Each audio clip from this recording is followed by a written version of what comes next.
सभी भाई बहनों, दोस्तों और बच्चों को प्यार भरा नमस्कार। इस शॉर्ट में हम पढ़ने वाले हैं चार्टर एक्ट 1833। इसकी मुख्य विशेषताएं थी कि बंगाल का गवर्नर जनरल भारत का गवर्नर जनरल बनाया गया। लॉर्ड विलियम बेंटिक भारत के पहले गवर्नर जनरल बनाए गए। ब्रिटिश कब्जे वाले भारतीय क्षेत्र पर पूर्ण नियंत्रण किया गया। सभी नागरिक और सैन्य शक्तियां गवर्नर जनरल को प्रदान की गई। मद्रास और मुंबई के गवर्नरों को जो विधायिका शक्तियां प्रदान की गई थी उससे वंचित कर दिया गया और कंपनी का व्यापारिक अधिकार समाप्त कर दिया। और 1833 से पहले बनाए गए कानूनों को नियामक कानून कहा जाता था और ईस्ट इंडिया कंपनी की व्यापारिक गतिविधियां समाप्त कर दी गई और इसको प्रशासनिक इकाई या निकाय बना दिया गया।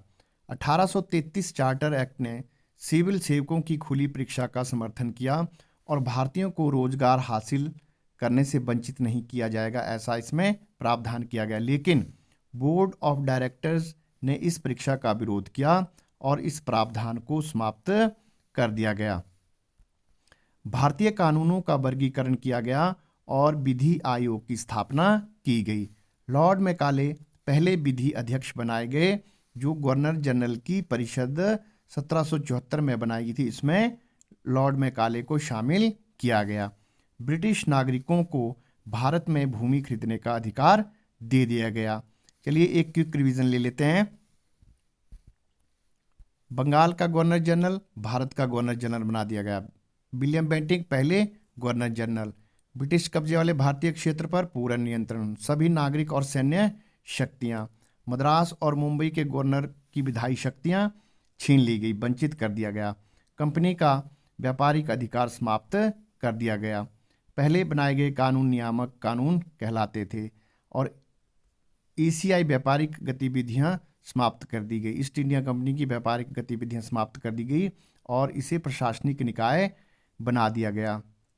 1833 ने सिविल सेवकों की खुली परीक्षा का समर्थन किया और कहा कि भारतीयों को रोजगार हासिल करने से वंचित नहीं किया जाएगा। लेकिन बोर्ड ऑफ डायरेक्टर्स के विरोध के चलते यह प्रावधान समाप्त कर दिया गया।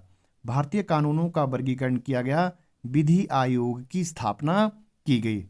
लॉर्ड मैकाले पहले विधि आयोग के अध्यक्ष बनाए गए और गवर्नर जनरल की परिषद जो 1774 के रेगुलेटिंग एक्ट के अनुसार बनाई गई थी उसमें शामिल किया गया और ब्रिटिश नागरिकों को भारत में भूमि खरीदने का अधिकार दे दिया गया। Thanks for watching. Please subscribe, like and share the channel. Thanks for watching. जय हिंद, जय भारत।